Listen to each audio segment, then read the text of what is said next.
স্বাগত তোমাদের সকলকে। সাহিত্যের পথে আমি ও তুমি এটি শুধু একটি নাম নয়, এক অনন্ত যাত্রার সূচনা, যেখানে পাঠ হয় আত্মার আলোয় আলোকিত, আর সাহিত্য হয়ে ওঠে হৃদয়ের ক্যানভাসে আঁকা এক জলছবি। আমি ত্রিপাঠী স্যার আজ তোমাদের সঙ্গে সেই পথেই হাঁটতে চলেছি, এক গুরুত্বপূর্ণ অধ্যায়ের পথে, পড়া মনে রাখার কৌশল। পড়া যেন শুধু চোখ দিয়ে নয়, হৃদয় দিয়ে অনুভব করার বিষয় হয়ে ওঠে। এটাই হোক আজকের যাত্রার মূল সুর। সাহিত্যের পথেই একটু ঘুরে আসি পড়ার জগতে, যেখানে বইয়ের অক্ষরগুলো শুধু কাগজে নয়, মনের পাতাতেও দাগ কাটে, চেতনার সুর তোলে। আজকের বিষয় পড়া মনে রাখার কৌশল। কিন্তু কৌশল কি কেবল কৌশলেই থাকে? না, সে হয়ে ওঠে শিল্প যদি তাকে সাহিত্যের চোখে দেখা যায়। প্রথমেই বলি, যদি পড়া হয় শুধুই নম্বরের জন্য, তবে সে স্মৃতিতে জেগে থাকে না, যে তাড়াহুড়োর ভেতরে হাওয়ায় মিলিয়ে যায়। কিন্তু যদি পড়া হয় প্রেমে, হ্যাঁ প্রেমে, তবে সে রয়ে যায় হৃদয়ের অলিন্দে আজীবন। তাই প্রথম কৌশল, পড়ার সঙ্গে সম্পর্ক গড়ে তোলো। তাকে দেখো প্রেমিকার মতো, প্রেমিকের মতো।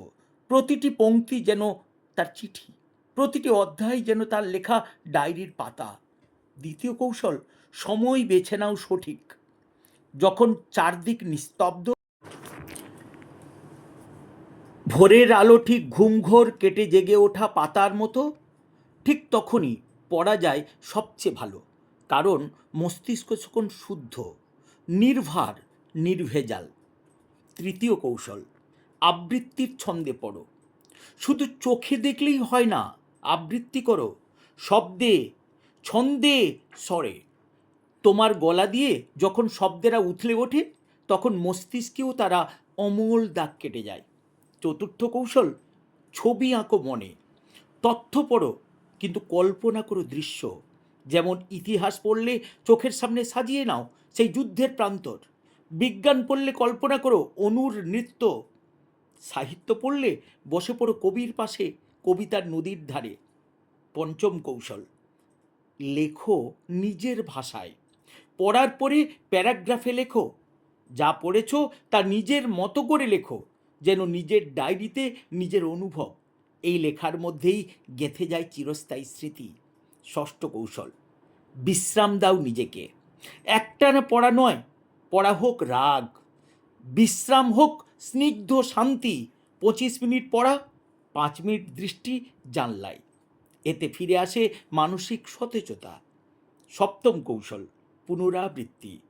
যা বারবার পড়ে তাই মনে ধরে। এই প্রাচীন সত্য ভুলো না। আজ যা পড়লে একবার বলো রাতের শেষে, কাল সকালে ছুঁয়ে যাও আবার। 3 দিন বাদে একটু চোখ বুলিয়ে নাও, দেখবে জলের মতো নাববে মস্তিষ্কে। অষ্টম কৌশল, নিজেকে শেখাও। যা পড়লে তা যেন বোঝাও কাউকে।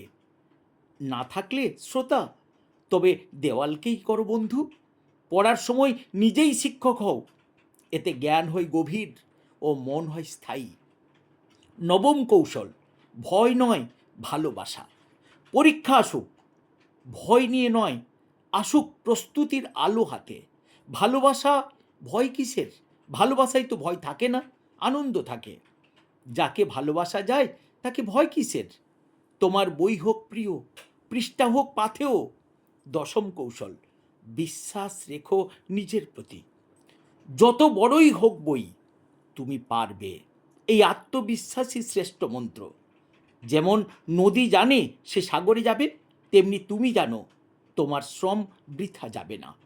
একাদশ কৌশল, ঘুম শ্রেষ্ঠ শিক্ষক। রাত্রে ভালো ঘুম না হলে যতই পড়ো না কেন, স্মৃতি জমবে না। মস্তিষ্ক এক অলৌকিক যন্ত্র, যা ঘুমের মধ্যে পড়ে আসা তথ্যগুলো গুছিয়ে রাখে। তাই রাত জেগে নয়, নিয়মিত ঘুমিয়েই জ্ঞানের ভাণ্ডার ভরিয়ে তোলো। এই কৌশলগুলো শুধু পাঠ্য নয়, এরা জীবন দর্শনের মতো। পড়াকে ভালোবাসো, তোমার বইয়ের পৃষ্ঠা যেন হয় তোমার আত্মার আয়না।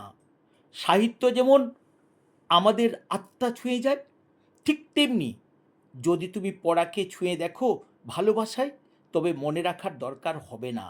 পড়াই তখন তোমার মনে দেখবে, পড়াই তখন তোমার মনে ছুঁয়ে দেখবে, পড়াই তখন মনে রাখবে। এই ছিল আজকের পর্ব। আবার ফিরব সাহিত্য ও জীবনের সন্ধিক্ষণে। ততক্ষণ পর্যন্ত সাহিত্যের পথে আমিও তুমি এই পথে থেকো পাশে, একসাথে। চ্যানেলটি যদি ভালো লাগে তবে লাইক দিও, শেয়ার করো এবং অবশ্যই সাবস্ক্রাইব করো। আর মনে রাখবে, শিক্ষা শুধু ডিগ্রির জন্য নয়, সে হৃদয়ের মুক্তির পথ। বিদায় নয়, আগামী দিনে আরও এক সাহিত্যময় পথ চলার প্রতিশ্রুতি রইল।